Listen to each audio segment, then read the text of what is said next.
As we heard in the last video, the Christian story begins with creation. God creates something new and special. What God makes isn't merely a container of material things. Rather, God speaks, and what follows is a story, the living story that takes place between God and the world. But there's a turn at the beginning of the biblical story. The story quickly goes from God's universal or cosmic activity to God's relationship with a specific people called Israel. This part of the story, Israel's story, is what we'll explore in this session.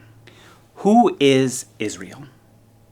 Among all the people of the earth, the Israelites, sometimes called the Hebrews, are a people that God chooses. They are uniquely God's own, chosen people, and yet they are also meant to be a way that God's love expands to all people. The Old Testament, the first part of the Christian scriptures, tells Israel's story from its very beginnings to the decisive moment when Israel is forcibly removed from its homeland. Before we move ahead, though, I want to expand on something I alluded to in the introduction video. Scripture is like a library, and the story that it tells uses many smaller individual books made up of different types of genres and literature. In this lesson, we're looking at the books of Genesis and Exodus. Some of you who are already familiar with these books may have been introduced to them as literal histories, while others were taught that they are allegories or reconstructed stories based on oral traditions. The thing I want to emphasize here is that for ancient Israel, these works served as sacred storytelling scriptures, and central to this was telling stories about the past in a way that helps people understand who they are in the present. Above all, the goal of these stories is to answer questions such as, what's God really like? What can we expect God to do here and now? So, how does the story begin? Israel's story begins with two people, Abram and Sarai. We know them later by the names of Abraham and Sarah. Genesis says very little about their background. They come from Mesopotamia, and while chosen by God, it's clear that these characters are, well, very human, with personal traits and flaws that the Bible doesn't hide from us. Now, God makes a covenant, a kind of promise with Abraham. The Old Testament contains a handful of these divinely made covenants. Each is a little different, but in general, a covenant is a pact that's made between two sides, and usually, though not always, both sides have conditions to uphold.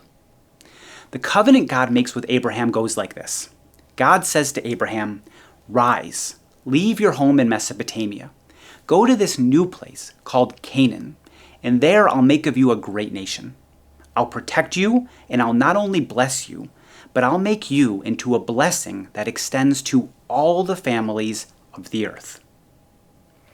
I said before that each covenant in Scripture is unique, but this one particularly so. In this covenant, God begins to reverse the curses listed in Genesis 3 around land and birth.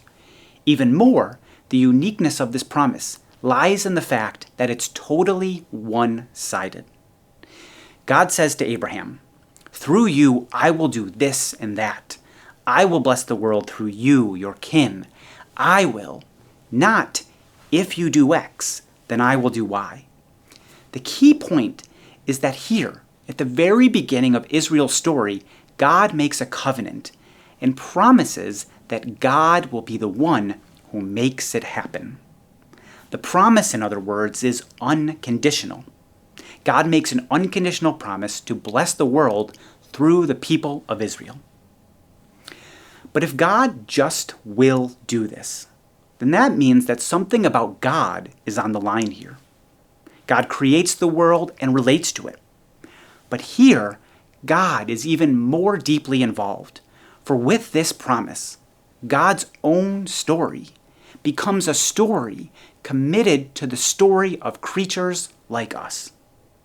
This is the beginning of the Christian story, and as we can tell, it will unfold in a dramatic way. The next major turn in the story that we look at is the event of the Exodus, meaning the way out. At the end of Genesis, Abraham and Sarah's descendants leave Canaan due to a famine and settle in Egypt. As time passes, the Hebrew people multiply. And out of fear that the Israelites will take over the Egyptians, Egypt's Pharaoh subjugates Israel into forced labor. The lives of the Israelites, as the story tells us, were made bitter with hard service in every kind of field labor. In response to this, God is revealed to a Hebrew shepherd named Moses, who will become Israel's great leader. God says to Moses, "I am the God of your father, the God of Abraham. I have observed the misery of my people who are in Egypt. I have heard their cry on account of their taskmasters. Indeed, I know their sufferings, and I have come down to deliver them from the Egyptians, and to bring them up out of the land to a good and broad land." Note that God reveals God's self as the same God of the covenant with Abraham. And in this revelation, we learn more about what God is like. God is a God of freedom. God hears Israel's cry, sees their suffering, and most importantly, God acts. The freedom of God is liberation.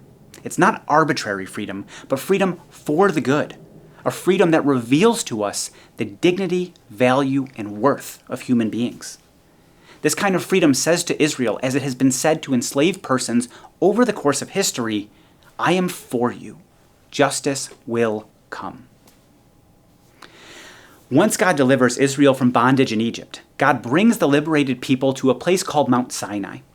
And here God makes another covenant with Israel. God says to them, "Now remember, I have brought you out of Egypt on eagle's wings, and from there I have brought you to myself.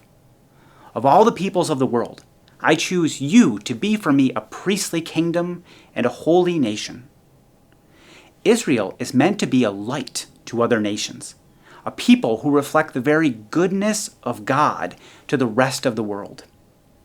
God also says this, "You shall be my treasured possession out of all the peoples, if only you obey my voice and keep my covenant." This is the Mosaic Covenant, or the covenant of the law. Over time, God gives Israel a set of laws by which to live. We know them best from the Ten Commandments. Now, the giving of the law, if we think about it, makes perfect sense. Israel is a recently liberated people, and they need to figure out how to be an organized community as quickly as possible. So God helps. And the law that God gives them, contrary to some popular opinions, isn't merely a set of rules or a new code of conduct. It's much more than that.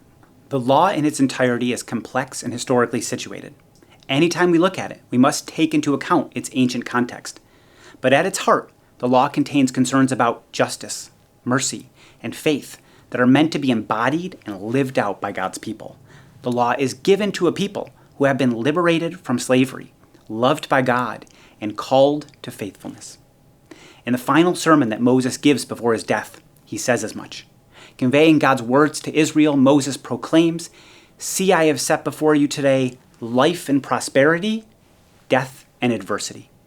To follow the commands of God is to choose the way of freedom and life. To choose otherwise, or to live in opposition to the ways of God, who liberates the oppressed, would be to choose a way that is not life at all, but rather death. Israel is called into God's life-giving freedom.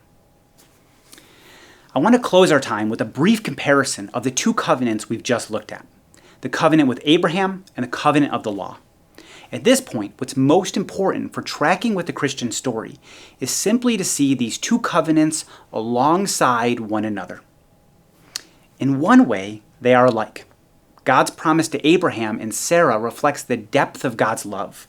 God acts and freely includes them in God's loving purposes for the world. Likewise, in the covenant of the law, God invites Israel into the ways of God's freedom, the ways of a God who redeems and saves. But there's also a difference, or at least a tension between them. The promise to Abraham is straightforwardly unconditional.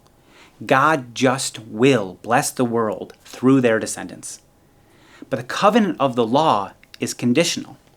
At the same time, God honors Israel's freedom and says that they will be God's treasured possession by being faithful to the law. They can choose life, but also the way of death. This raises some important questions. What if Israel chooses the way of death? What if Israel chooses not to live into its covenantal identity? Can Israel's disobedience somehow nullify the original promise to Abraham, the unconditional promise of God to Israel that includes God's own commitment to be faithful and bless the world? In other words, what if these two covenants, one declaring God's unconditional will to bless, and the other that is at least semi-conditional on Israel's response, come into conflict with one another?